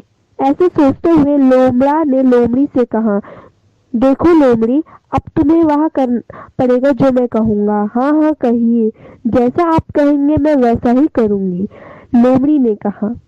तो तुम बच्चों को जोर से चिकोटी काटो, जो बच्चे जोर से रोए। लोमड़े ने हाँ ठीक है, लोमड़ी बोली। तब मैं तुमसे पूछूंगा कि तुम बच्चों को क्यों रुला रही हो, तब तुम कहना कि बच्चे बाघ का मांस खाने के लिए रो रहे हैं। भला बताइए मैं इन्हें कहाँ से लाऊं। इतने में जोर से कहूंगा कि कहीं से भी आएगा बाघ, मैं तो देख रहा हूँ, आने पर उसे यही भर देंगे। कहीं से भी भगवान उसे लाएगा तो हम उसे खा लेंगे, लोमड़ी ने कहा। तभी उनकी बातचीत का अंतिम अंश बाघ ने सुना और सोचने लगा कि मेरे गुफा में यह इस तरह की बातें करने वाला कौन है। वे चुप हो गए। इतने में बाघ अपनी गुफा की ओर 2 कदम बढ़ाने की सोचने लगा कि तभी लोमड़ी बच्चों को चिकोटी काट दी। दोनों बच्चे रोने लगे। तब लोमड़ा बड़ी जोर से पूछने लगा, क्यों जी लोमड़ी, तुम बच्चों को क्यों रुला रही हो। यह सुनकर लोमड़ी बोली, ये लोग बाघ का मांस खाएंगे कह रहे हैं। इस बरसात पानी में मैं इनके लिए बाघ का मांस कहाँ से लेकर आऊं। लोमड़ी के ऐसा कहने पर लोमड़ा बोला, नहीं ऐसी बात नहीं है, भगवान स्वयं ही बाघ को हमारे पास लेकर आएगा। यह सुनकर बाघ और डर गया। यह कौन सा जीव है, यह तो मुझे खा जाएगा, बचाएगा नहीं। ऐसा कहते उसने सोचा कि यहाँ रहना तो खतरे से खाली नहीं और 2 कदम पीछे हट गया। उसी समय लोमड़ी ने फिर से बच्चों को चिकोटी काटी। तब दोनों बच्चे फिर से रोने लगे और समय लोमड़ी ने दोबारा पूछा, क्यों जी लोमड़ी ने दोबारा पूछा, क्यों जी लोमड़ी, बच्चों को चुप क्यों नहीं कराती। यह सुनकर लोमड़ी बोली, ये बच्चे तो मेरा प्राण लेकर रहेंगे, मैं इनके लिए बाघ का मांस कहाँ से लाऊंगी। लोमड़ा बोला, ठहरो तो अभी आएगा, कैसे नहीं आएगा भला। इतना सुनने था कि बाघ से पीछे हटते हटते वापस हो गया और थोड़ी दूर जाकर वहां से पीठ दिखाकर बगुट्टा हो भागा। अभी वह भागता चला जा रहा था कि रास्ते में उसे बंदर मिला। वहाँ भी पेड़ों के नीचे बैठा हुआ था। पानी जोर से बरस रहा था। तब बंदर बाघ से पूछने लगा, ठहरिए ठहरिए, कहाँ भागे जा रहे हैं? बाघ बोला, क्या बताऊं, मेरे घर में पता नहीं कौन सा जीव आ गया है और मुझे खाएगा ऐसा कह रहा है। बंदर बोला, मैं इतना बड़े जंगल के राजा हैं, आप इतने बड़े जंगल के राजा हैं और आपको कौन खाएगा भला? चलिए तो सही में मैं साथ हूँ। बाघ बोला, नहीं भाई, जंगल का राजा होने भर से ही क्या कर लूंगा, कभी तो हिम्मत भी नहीं होती। बंदर बोला, वह बात आप जाने दे, मैं तो हूँ साथ में, ऐसा कहते बंदर के साथ बाघ वापस गया। बाघ ने सोचा कि चलो ठीक है, इसी बात भी मान ली जाए। फिर दोनों गुफा के और वापस गए। बंदर सामने चला रहा था और बाघ उसके पीछे। दोनों आगे पीछे चलते हुए वहां पहुंचे। पास पहुंचे कर बाघ कहने लगा, मैं यहीं तक आया था और वह लोग इस तरह की बातें कर रहे थे। तब बंदर बोला, लेकिन अभी कैसे कुछ नहीं बोल रहे? तब उन दोनों की बात सुनी लोमड़ा और लोमड़ी के कान में धीमे से बोला कि अब बाघ फिर से आया है बंदर को साथ लेकर। इस तरह दोनों ने फुसफुसाते हुए बात की और एकदम धीमे स्वर में लोमड़ी से बोली, तुम फिर से बच्चों को लाओ। ऐसा कहने पर लोमड़ी ने दोनों बच्चे को फिर से चिकोटी काटी। चिकोटी काटने के बाद दोनों बच्चे बहुत जोर जोर से रोने लगे। लोमड़ा बोला, क्यों जी लोमड़ी, फिर से क्यों रो रहे हैं? लोमड़ी बोली, बाघ का मांस खाए बिना हमारे प्राण नहीं बचेंगे कह रहे हैं, बताइए मैं कहाँ से लेकर आऊं? लोमड़ा बोला, मेरा एक दोस्त है, वहाँ अभी लेकर आएगा। मैंने उसे बाघ को मांस लाने को कहा है। मेरा साथी है बंदर, वहाँ किसी भी तरीके से बाघ का मांस लेकर आएगा, वहाँ उसकी गर्दन पकड़कर लाएगा। यह बात सुनकर बाघ सोचा कि यह बंदर भी इन जीवों का साथी है। नहीं जी, मैं इनका साथी नहीं हूँ, बंदर कहने लगा, आप मत डरे, मैं तो हूँ। दोनों की पूंछें आपस में जोड़ ले, बंदर ने कहा। तब ठीक है कहते हुए बाघ और बंदर ने एक दूसरे की पूंछ आपस में जोड़ ली। फिर उन दोनों ने गुफा की ओर 2 कदम बढ़ाए। यह देखकर लोमड़ी फिर से बच्चों को चिकोटी काटने लगी। इस पर लोमड़ी बोली, जोर से बोली, ठीक है, अब मेरा साथी बंदर किसी भी तरह बाघ को बांध कर लाएगा ही।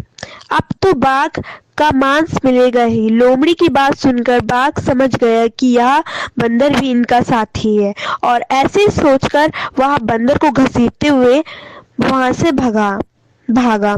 बंदर उलट पुलट घसीटता रहा।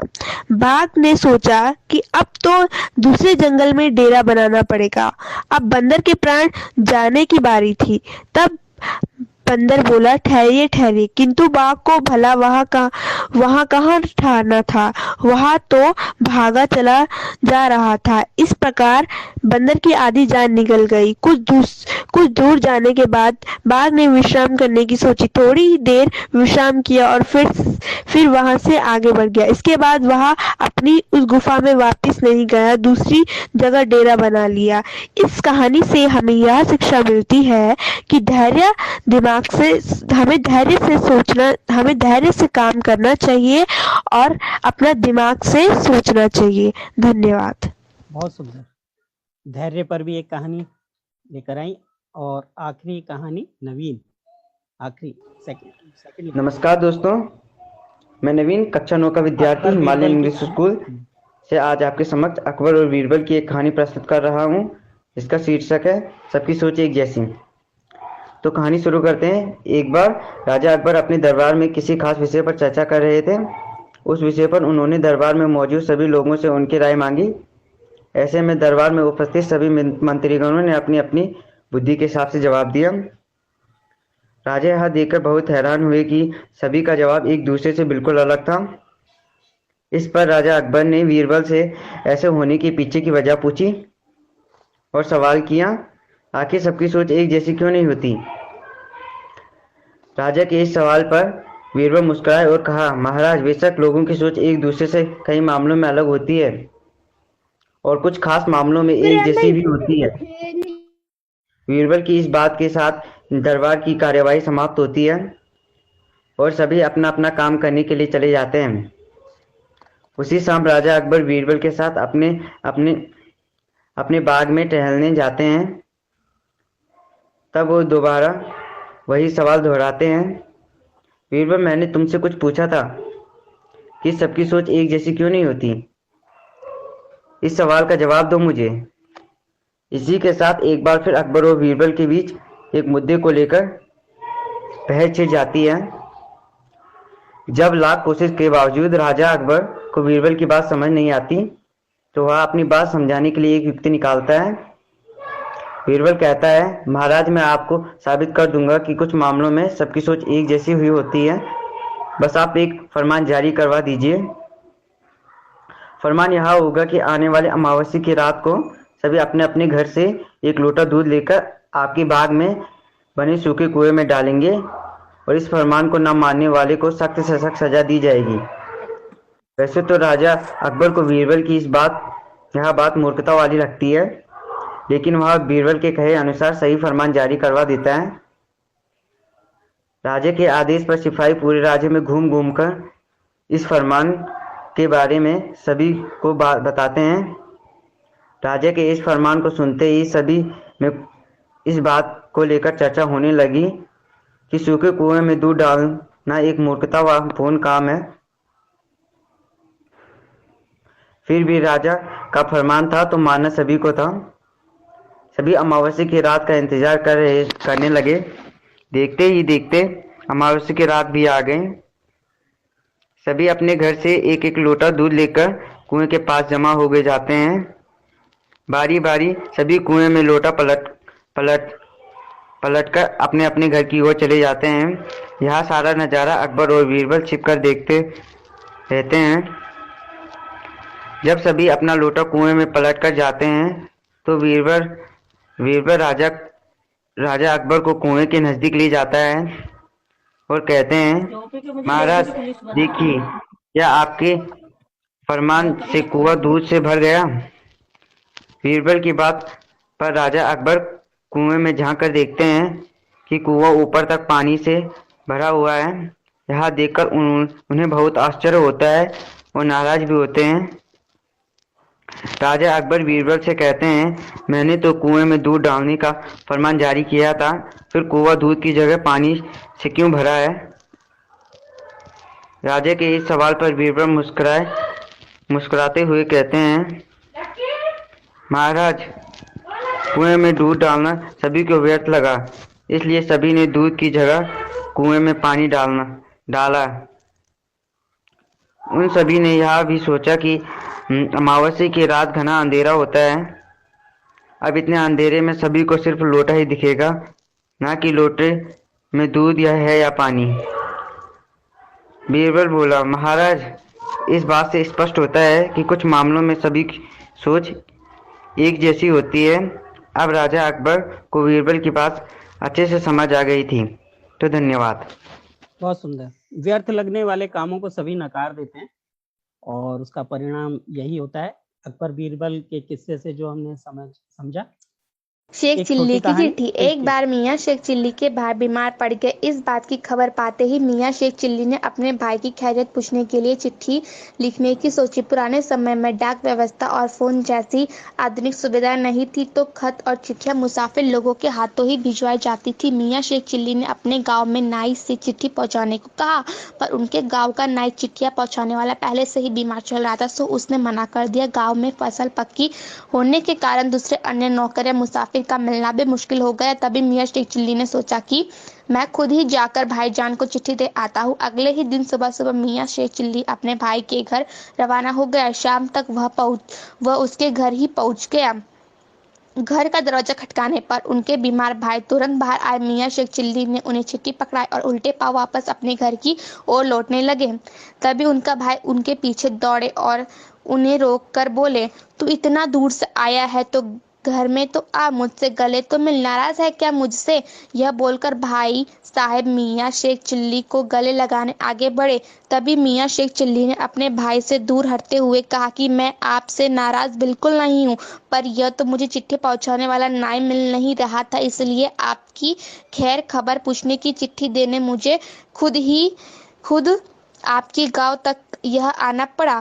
मियाँ शेख चिल्ली के भाई ने समझाया कि अब तुम आ ही गए तो 2-4 दिन रुक कर जाओ। इस बात पर मियाँ शेख चिल्ली का पारा चढ़ गया। उन्होंने मुंह टेढ़ा करते हुए कहा, भाईजान आप तो अजीब इंसान हैं, आपका यह बात समझ नहीं आती कि मैं यहाँ नाई का फर्ज अदा करने आया हूँ। मुझे आपसे मिलना आना होता तो मैं खुद चला आता, नाई के बदले थोड़े ही आता। बहुत सुंदर कहानी समाप्त होती है। और अब हम सुनते हैं हमारी कथाकार संगीता श्रीवास्तव की कहानी, नरेंद्रनाथ को जब बंदरों ने डराया।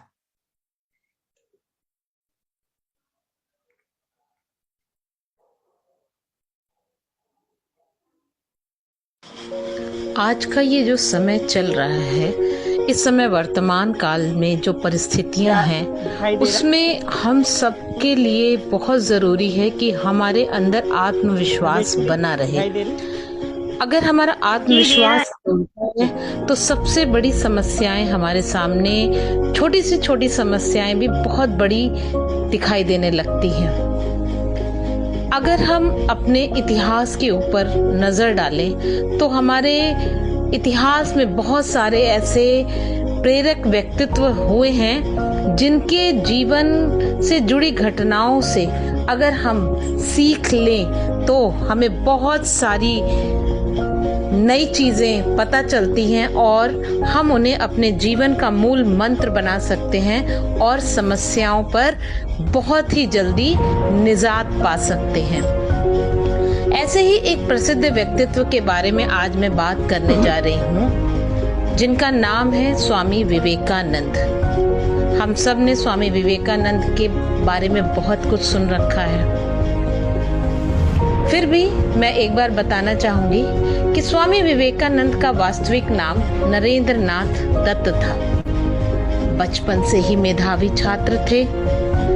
उनका व्यक्तित्व, उनकी वाणी बहुत ही प्रभावशाली थी। बड़े होने के बाद तो उनका जीवन पूरी तरह बदल गया था, लेकिन जब वो बचपन में छोटे थे तब पर भी उनके अंदर एक आत्मविश्वास था। भय को, डर को कैसे जीता जाए, उनके जीवन के इस प्रेरक प्रसंग से हम बहुत आसानी से सीख सकते हैं। तो आइए मैं आपको एक कहानी के माध्यम से जीवन का एक बहुत बड़ा मंत्र देने की कोशिश करूंगी। एक बार स्वामी विवेकानंद बनारस के भ्रमण पर गए। बनारस, जिसे हम काशी के नाम से भी जानते हैं। वहां शाम के समय वे देवी माँ के मंदिर में दर्शन के लिए गए। जैसा कि हम सब ने सुना है, हम जानते हैं कि बचपन से ही स्वामी विवेकानंद यानी नरेंद्रनाथ का जीवन धार्मिक प्रवृत्ति का था। उन्हें धर्म में बहुत आस्था थी।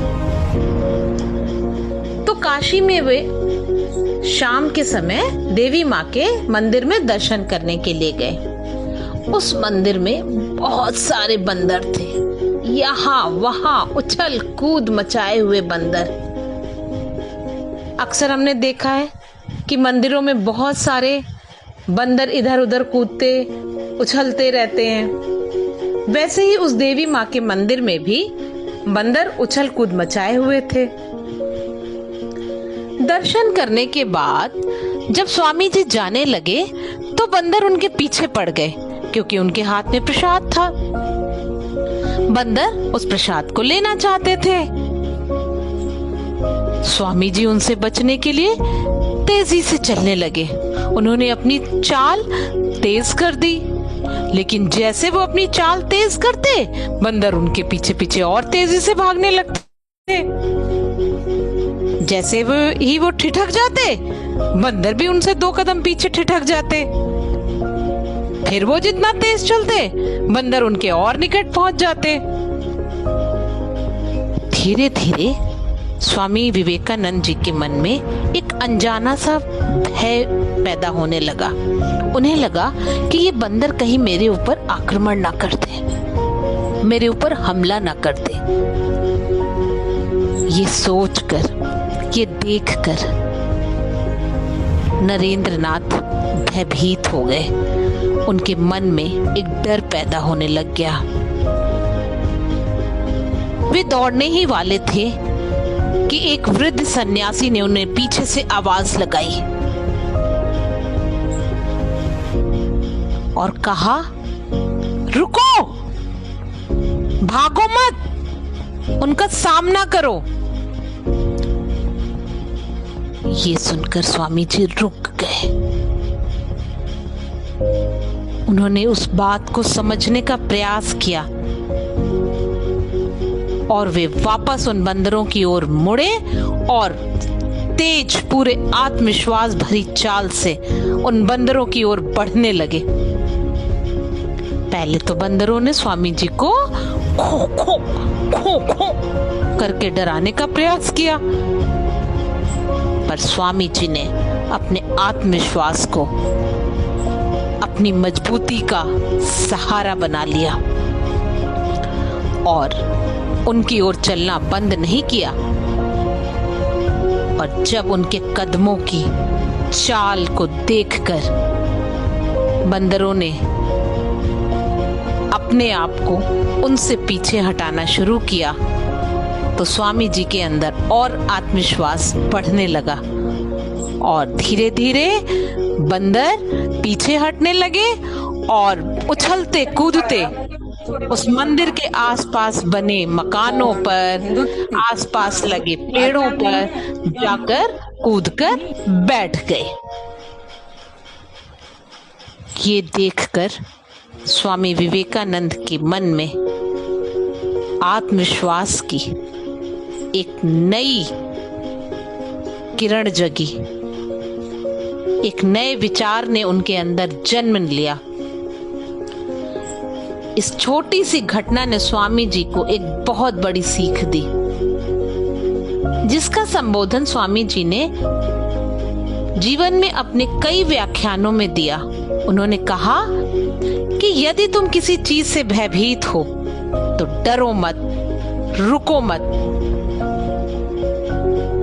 उसकी ओर पलटो, उस समस्या के कारण को जानो, उसका सामना करो।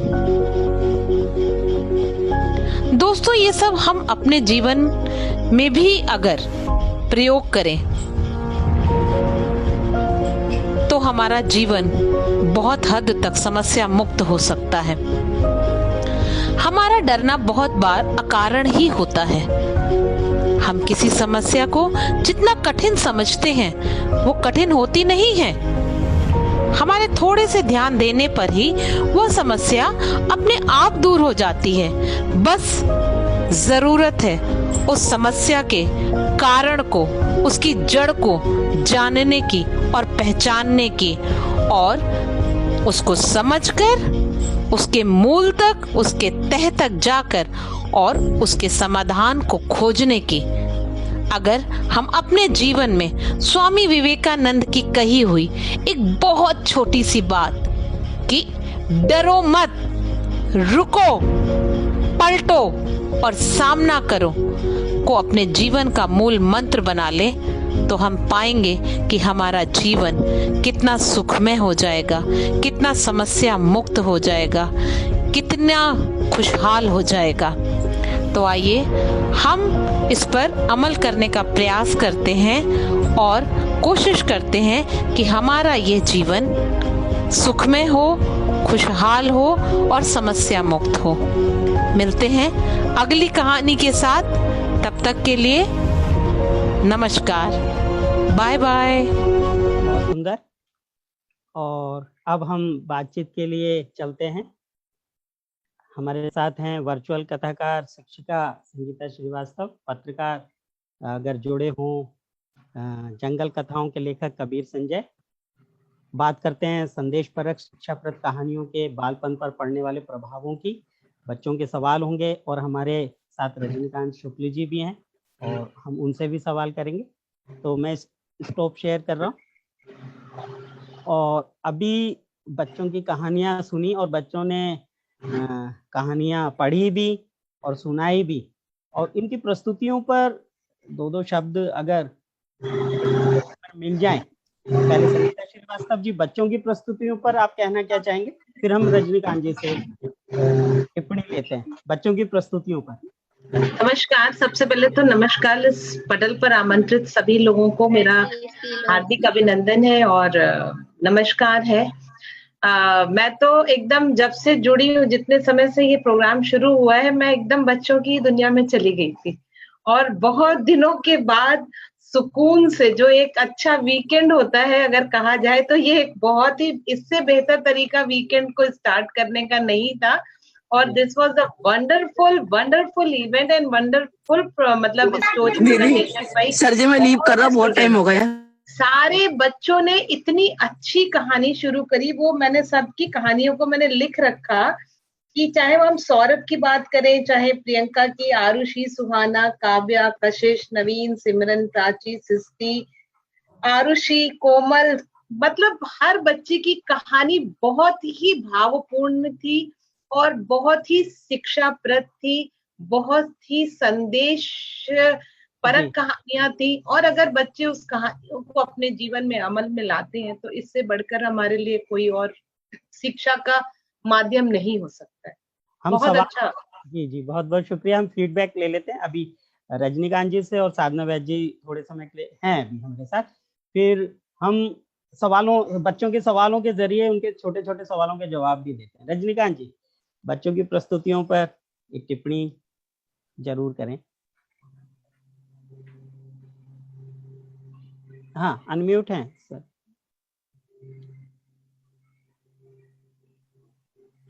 क्या कुछ प्रॉब्लम है?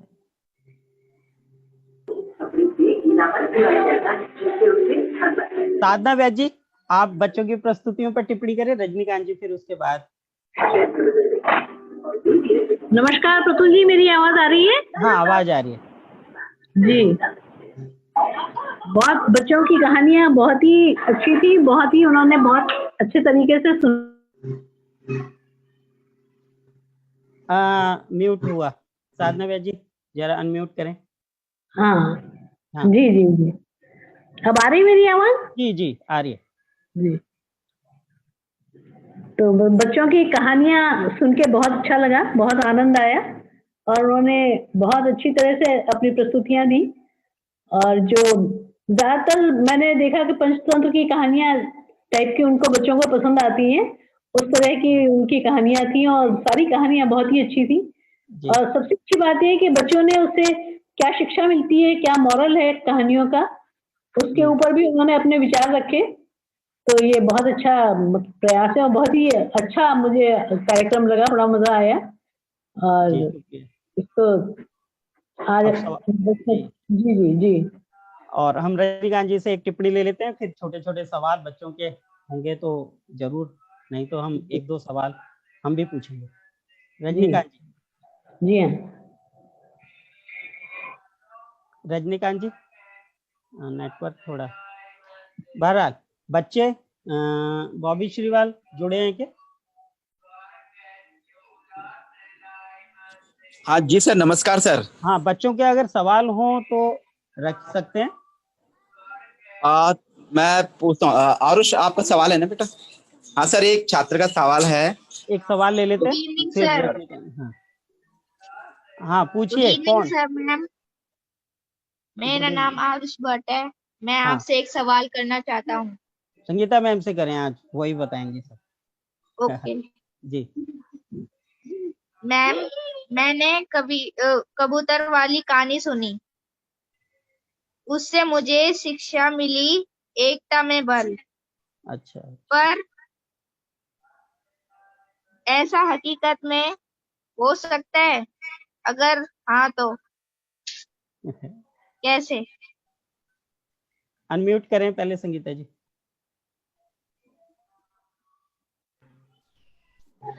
बहुत अच्छा क्वेश्चन पूछा है आरुष आपने। और बिल्कुल हो सकता है। कहानियां, ये जो हमारी प्रेरक कहानियां हैं, ये जो पंचतंत्र की कहानियां हैं या हमारी नैतिक शिक्षा वाली जो कहानियां हैं, बिल्कुल ही हमारे जीवन में एकता, अकेले तो कोई काम कर ही नहीं सकते हैं हम। साथ ही हाथ बढ़ाना, एक अकेला थक जाएगा मिलकर बोझ उठाना। आपको दूसरी कहानी भी, आपने कबूतर की कहानी की बात करी, अगर एकता की कहानी की आपने शायद अपने मम्मी पापा से सुना होगा कि एक किसान था, उसने बच्चों को बोला पहले लकड़ी का गट्ठर लेके आओ। उसके 4 लड़के थे, लड़के बहुत झगड़ा करते थे। फिर ये कहानी है, आप अपने मम्मी पापा से पूछना। मुझे लगता है इतना टाइम नहीं है कि मैं इस कहानी को आपको सुनाऊं। मेरा YouTube चैनल पे ये कहानी है और आप जरूर देखना, मैं लिंक शेयर करूंगी। कि उस कहानी में उस किसान ने अपने 4 लड़कों को यही दिखाया कि जब वो एक एक लकड़ियां थी तो बड़ी आसानी से टूट गई, और जब वो पूरा गट्ठर तोड़ने के लिए उसने कहा तो वो गट्ठर कोई लड़का भी उसका तोड़ नहीं पाया। तो एकता में हमेशा बल होता है बेटा। और आप अपने क्लास में देखो, चाहे घर में देखो, कि एक अनार की एक अनार और 100 सुनार वाली जो वो बात होती है, 100 सुनार और 1 लोहार वाली जो बात होती है, वो हमारे एकता की बात को बहुत ज्यादा आपको समझा सकती है कि खुली हाथ मुट्ठी तो कुछ भी रुकता नहीं है, और जब मुट्ठी बंध जाती तो उसकी जो ताकत होती है बेटा, वो बहुत ही मजबूत होती है। तो इसलिए एकता में तो हमेशा बल होता है, और ये आप अपने जीवन में सदा मान के आगे चलो कि एकता में बल है। बहुत सुंदर। एक सवाल मैं करता हूँ रजनीकांत जी से, फीडबैक भी साथ में। अभी हमने संदेश परक कहानियां अधिकतर सुनी उसमें, और हम जानते भी हैं नैतिक शिक्षाओं का प्रभाव अच्छा होता है, इसमें दो राय नहीं है। पर जिस मूल्य को समझाने की कोशिश जिस कहानी के जरिए की जाए, वह कहानी कुछ व्यवहारिकता लिए भी हो तो वह मूल्यवान लगता है, बेशक उसका पाठक उम्र में बहुत छोटा ही क्यों ना हो। तो ये लगता है कि थोड़ी व्यवहारिकता हो। अगर सदा सत्य बोलो और सत्य में किसी को चोट पहुंच रही है और बहुत नुकसान हो रहा है, तो व्यवहारिकता कहती है कि थोड़ा उसको डाइवर्ट कर दो, वो झूठ नहीं माना जाएगा। तो इस तरह की बहुत सारे मूल्य हैं, अगर वो व्यवहारिक बना दिए जाएं, जैसे वो एक कहानी में नाटक करता है लेटने का भालू से बचने के लिए, तो वो है तो झूठ, उसने झूठा नाटक किया, लेकिन बचने के लिए वो नाटक कर रहा है ना। तो मैं आपसे जानना चाहूंगा कि कहानियां संदेश परक भी हो, मनोरंजक भी हो, और मतलब मूल्य के साथ समझौता करती हुई ना लगे। रजनीकांत जी अनम्यूट। हाँ, आवाज नहीं आ रही है। रजनीकांत जी की आवाज नहीं आ रही। गीता जी अनम्यूट है वो। अनम्यूट है ना? हाँ, आवाज नहीं आ रही है रजनीकांत जी।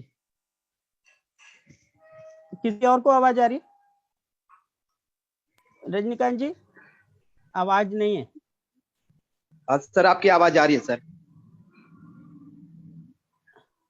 रजनीकांत जी अनम्यूट है, उनका कुछ एक बार प्रॉब्लम दोबारा से आप कीजिए, मैं आपको। रजनीकांत जी हाँ, शायद उनका कंप्यूटर ऑडियो ऑन नहीं होगा सर। हाँ संभव इसमें है, पॉसिबल कई बार ऑन हो जाता है। रजनीकांत जी कुछ थोड़ी दिक्कत, कुछ सिस्टम में प्रॉब्लम है। आज हम विचार नहीं ले पा रहे हैं। सर अभी म्यूट थे, अभी अनम्यूट हो गए हैं। लोमड़ सर जी क्लास म्यूट दिखा रहे। अच्छा, कुछ तकनीकी गुड इवनिंग मैम, मेरा नाम है आरुषि भट्ट। मैं आपसे एक सवाल पूछना चाहती हूँ। रजनीकांत जी अगर कोई अनजान व्यक्ति मुझे चॉकलेट या टॉफी दे, क्या वो भी लालच है? अच्छा, हाँ हाँ बिल्कुल लालच है बेटा, बिल्कुल लालच है। अनजान व्यक्ति से तो कभी भी आपको टॉफी चॉकलेट नहीं लेनी चाहिए। और जान पहचान में भी अगर आप ये समझो कि अगर वो अपने फायदे के लिए आपको कोई चॉकलेट टॉफी दे रहा है, आप पहले सबसे पहले आप ये समझने की कोशिश करो कि ये व्यक्ति हमें टॉफी और चॉकलेट दे क्यों रहा है बिना मांगे। आजकल तो बेटा बिना मांगे तो कोई भी चीज नहीं मिलती है। तो अगर बिना मांगे कोई घर का बहुत करीबी व्यक्ति है आपके, तो भी जो भी अगर दे भी, तो आप अपने मम्मी पापा को पहले ले जाके दिखाइए, या जो भी आपसे बड़ा वहां पे है उसको आप दिखाइए कि हाँ ये देखिए मेरा मुझे इसने चॉकलेट दी, ठीक है। तो अनजान व्यक्ति से तो बेटा कभी भी आप टॉफी चॉकलेट मत लीजिएगा, बिल्कुल वो लालच की श्रेणी में भी आएगा और गलत आपका डिसीजन भी वो गलत माना जाएगा। वो ठीक है आरुषि? हाँ, कोई और मकसद पूरा कराना चाह रहा है। यस, वो फंस पहले आप जाओगे। उसको सब हाँ, लालच बला का मतलब मेरा समस्या, सवाल है। समस्या लाती है। हाँ हाँ, बोलो बेटा, कौन है? गुड इवनिंग मैम, मेरा नाम प्राची है। मेरा एक सवाल है कि मैंने लोभी किसान की कहानी सुनी है, उसमें मुर्गी सोने का अंडा देती है, क्या ये सच है? नहीं, ये सच नहीं है, लेकिन आपको जीवन का एक बहुत बड़ा सत्य बताने के लिए, जैसे अभी प्रतुल सर रजनीकांत सर से बातें कर रहे थे कि व्यावहारिकता कुछ होनी चाहिए कहानियों में, तो कहानी का जो मेन मूल मकसद है वहां तक पहुंचने के लिए और कहानी को एक रुचिकर प्रभाव देने के लिए कुछ ऐसी बातें कहानियों में हमेशा जोड़ दी जाती है। काल्पनिक घटनाओं को जोड़ के आपको जीवन का एक बहुत बड़ा मूल्य समझाने का प्रयास किया जाता है। कोई सोने का अंडा नहीं देती। सोने का अंडा वो है कि किसान मुर्गियों के साथ बहुत मेहनत करता था और उस मेहनत के बाद जो अंडा मिलता था वो वैसे ही उसकी कीमत इतनी ज्यादा हो जाती है कि वो एक सोने की अंडे के बराबर हो जाती। तो उसको उसी रूप में आप देखें, और सोने का अंडा कोई मुर्गी नहीं देती, सिर्फ कहानी की रोचकता और प्रभाव को बढ़ाने के लिए, रोचक बनाने के लिए इन शब्दों का प्रयोग किया गया ताकि आप जीवन के एक बहुत बड़े मूल्य को समझ सके। ठीक है बेटा? जी हाँ, बॉबी जी कुछ और कहना चाहेंगे? समय हमारा समाप्त हो रहा है। हम हाँ, कोई और बच्चा? मैम, आपसे मेरा एक सवाल है। बोलिए। मेरा नाम सृष्टि है। मैम, आपसे मेरा ये सवाल है कि सदा सत्य बोलो, पर क्या सभी सच बोल सकते हैं?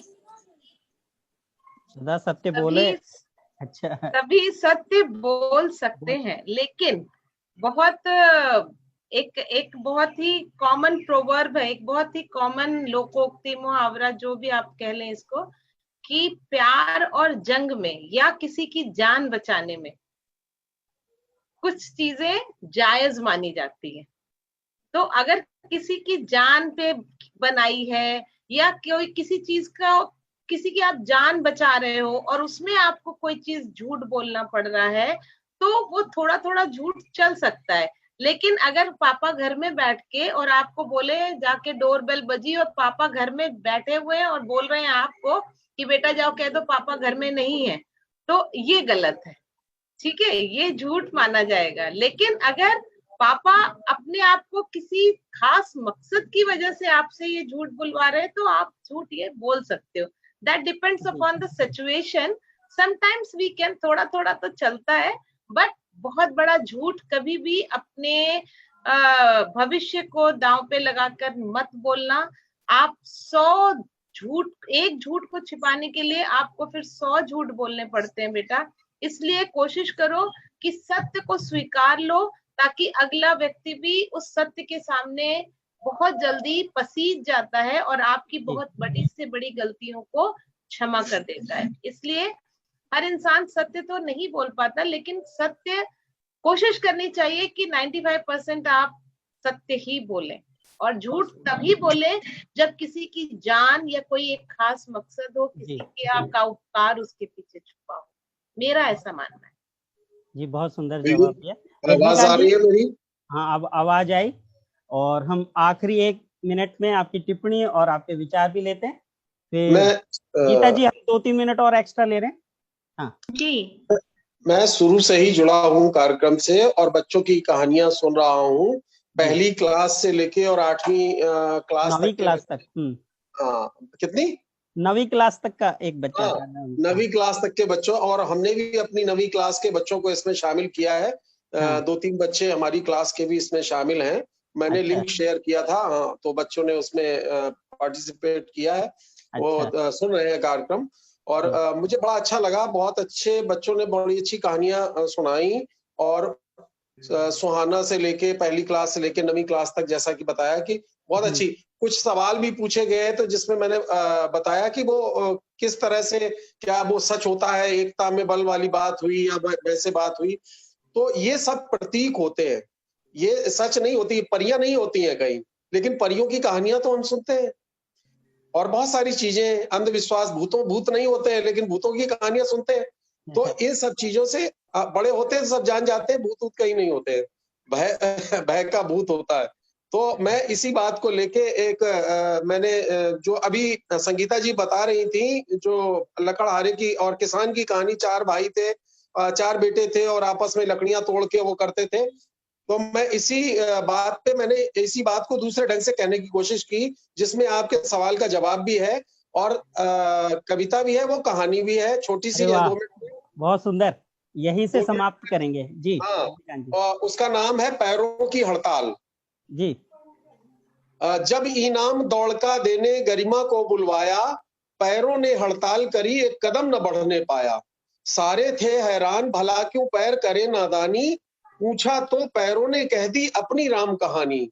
मैंने मेहनत की और दौड़ा, पहला नंबर पाया, मेहनत जब मेरी, इनाम क्यों हाथों को दिलवाया। करे उसी को मिले, करे उसी को मिले, भला है ये इंसाफ निराला, और मैं तो जाऊं जब इनाम हो मुझको मिलने वाला। सुनकर पैरों की ये चकचक पीठ हो सककर रोई, बड़े न्याय वाले बनते हो, लाज शर्म सब खोई। कल जब जीव चटक्के ले आमों के बाग गई थी, रख वाले का लट पड़ा मुझ पर, क्या बात सही थी। खाया मुंह ने और मार पड़ी मुझ पर, क्यों भला बताओ, आखिर ये है न्याय कहाँ का भाई मेरे समझाओ। आपस में अंगों का झगड़ा सुन शरीर मुस्काया, मिलजुल कर यदि काम करें सब, सुखी रहेगी काया। रख वाले को देख वहां से पैर भाग जो जाते, मुंह को मिलता स्वाद पीठ पर लठ न पड़ने पाते। अगर रहे मिलजुल कर हम तो दुनिया कर ले बस में, मुट्ठी बंद लाख की हम जो लड़े नहीं आपस में। आई बात समझ में सबने मिलकर कदम बढ़ाया, और गूंज उठी तालियां कि गरिमा ने इनाम जब पाया। तो ये कविता है और कहानी भी है, और पैर कभी हड़ताल नहीं करते हैं, लेकिन इनसे हमें एक सीख मिलती है। तो वो संदेश मिलता है, उसको हमें याद रखना चाहिए कि सबको मिलजुल के काम करे, मुट्ठी बंद लाख की होती है, ये कहावत भी है। तो ये जी बहुत सुंदर समापन यहीं हम करते हैं। और संदेश परक कहानियों का बाल मन पर क्या प्रभाव पड़ता है, इस चर्चा का यहीं हम समाप्त करते हैं। और पहले उत्सव का भी सभी से हम विदा लेते हैं। नमस्ते संगीता जी, नमस्ते शुक्रिया, नमस्ते रजनीकांत जी, नमस्ते साधना जी, हंसराम जी नमस्ते। नमस्ते जी, नमस्ते। नमस्ते बॉबी, बच्चों को शामिल किया, बहुत आनंद आया। नमस्ते साधना जी। गीता जी लीव कर। ठीक है, ओके, बाय सभी को।